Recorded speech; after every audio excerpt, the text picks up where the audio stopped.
Ano ba sa ngayon ang katayuan ni Bronny James sa rotation ng Los Angeles Lakers? Pinapasok naman siya sa mga rotation ni Coach JJ Redick sa mga nagdaang season, pero yung mga garbage time na lang yun. Minsan kung malaki ang tambak ng Lakers sa kalaban, doon ipinapasok ni Coach JJ Redick itong si Bronny.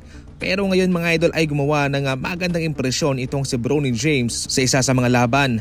Sa kanyang 24 minutes na playing time ay kumamada siya ng 17 points, 5 rebounds and 5 assists.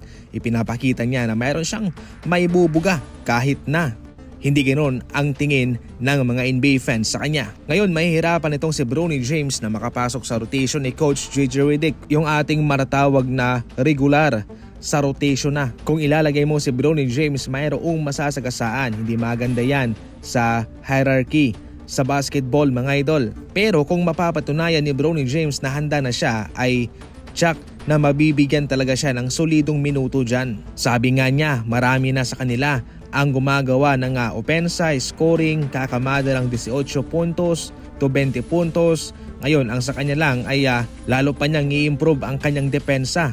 At kung yan huy magagawa ni Bronny James at magiging consistent siya sa lugar na yan, ay siguradong maipapasok siya sa rotation ng Los Angeles Lakers. Darating yan, pero hindi mahirap ang daang tatahakin nitong si Bronny James patungo sa regular na rotation mga idol. Marami ng mga ganyang papel sa ibang koponan. Syempre sa OKC Thunder meron silang Alex Caruso na inaatupag yung depensa. Halimbawa sa Golden State naman meron silang Gary Payton. Ngayon sa Los Angeles Lakers ay pwedeng maging si Bronny James yan. Nais naman ng Milwaukee Bucks na gawing starting point guard itong si Giannis sa panibagong NBA season na ito. Ayon mismo sa kanilang GM na si Jon Horst ay pinag-iisipan nila, kanilang kinoconsider na gawing point guard itong kanilang forward/center na si Giannis Antetokounmpo.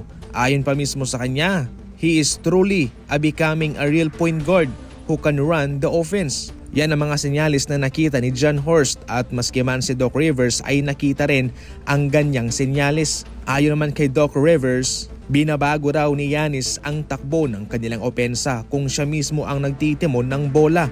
At sinabi niyang mas nagiging dynamic ang flow ng kanilang opensa dahil daw ay mahirap ding bantayan itong si Giannis.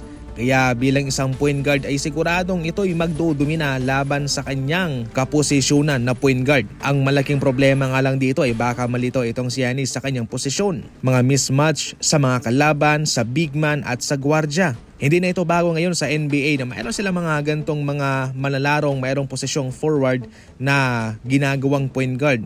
Siyempre si Victor Wembanyama pwedeng maglarong point guard yan. Samantalang si LeBron ay minsan na nga rin pinaglaro ng Los Angeles Lakers bilang kanilang gwardya o point guard. Kaya sa ngayon ay marami na ang nag-aabang kung ano ang magiging itsura ng Milwaukee Bucks sa pangkabuuan kung itong si Giannis ang magtitimo ng bola para sa kanila.